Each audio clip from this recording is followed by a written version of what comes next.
Today, we are here at the Armenian Patriarchate of Istanbul. As you know, the Armenians came into the city of Constantinople with the Ottomans, and the conquering Sultan established a patriarchate here. And we're going to explore a little bit what the Armenian Church is, its communion of churches throughout the world, and have a little look at the cathedral here.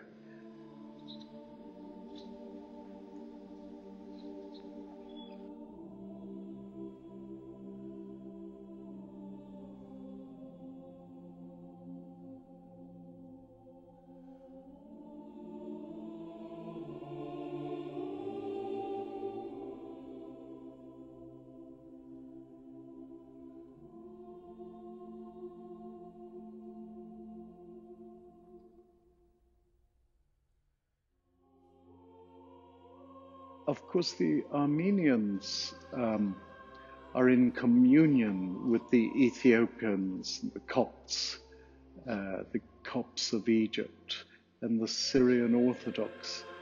And here there is a ministry to Ethiopian exiles and other Christians from Africa who live in Istanbul under extraordinary and difficult circumstances. And at the Armenian Patriarchate, there's a food bank to try and reach out and help some of their faithful people.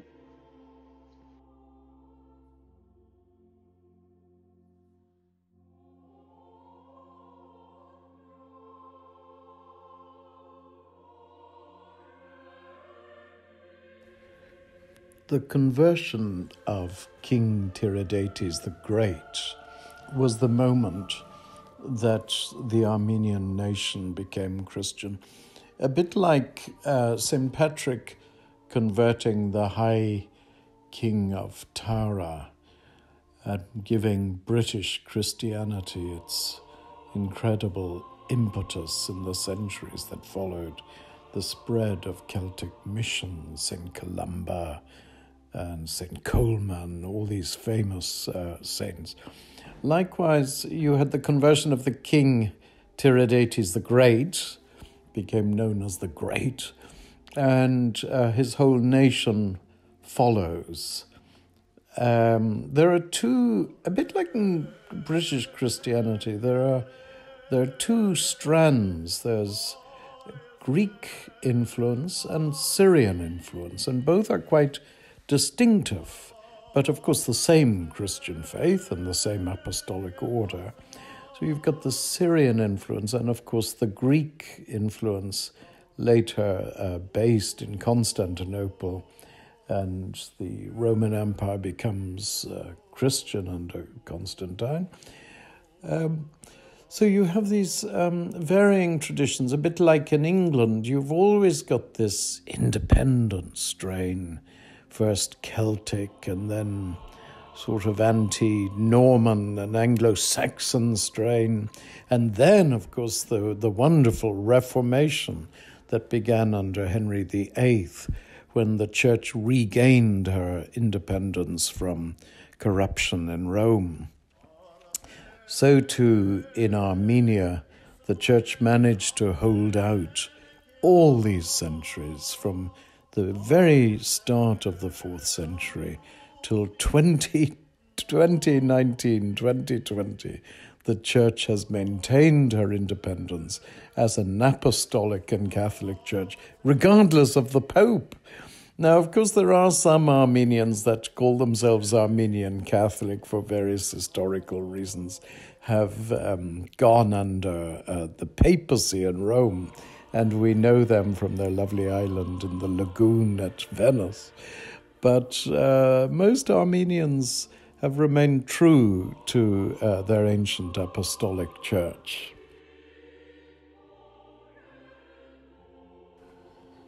Much of the iconography that we see in the cathedral is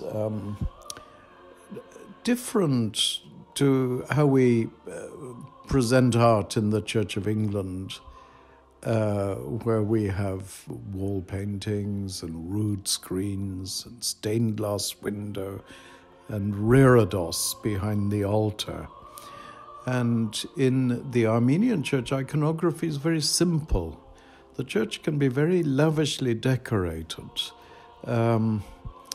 but at the same time very simple pictures of the Blessed Virgin Mary and the Christ, and St. Gregory the Illuminator, one of the great founding fathers of the Armenian tradition.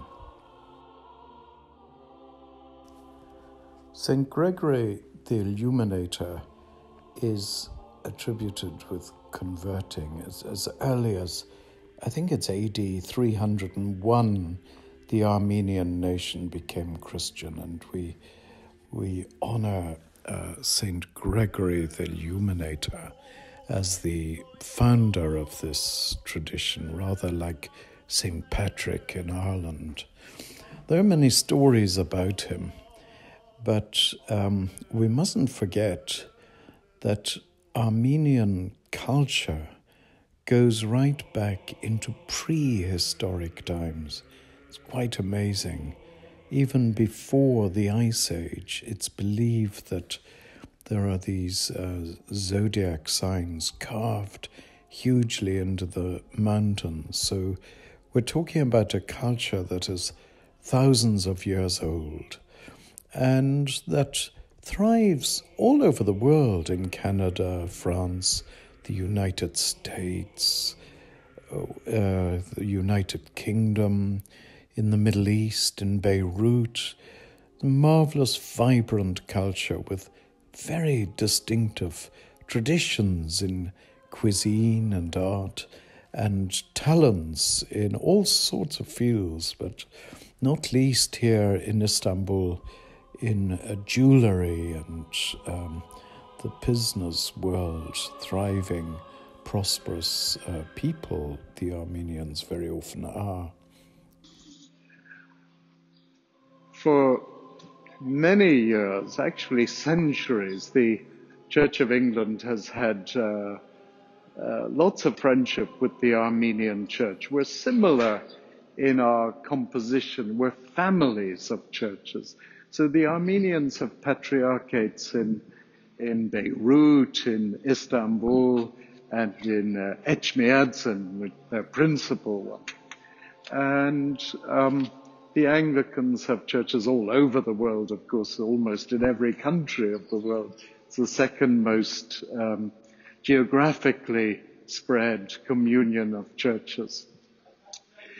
And thus it is that Anglican priests tend to come and visit the Patriarchate here. This is the home of the home of the Armenian Patriarch. Until recently, that was Mesrop Mutafian. Sadly, he was in a coma for years, a young man, and we lost him last year. And now we have a new Sahak, new Armenian Patriarch here. He'll be enthroned soon. And that is a great joy for our friends, the Armenians, and of course for the Armenian community in Istanbul, which is about 50,000 people. So it's a vibrant Christian community in this great city of Istanbul.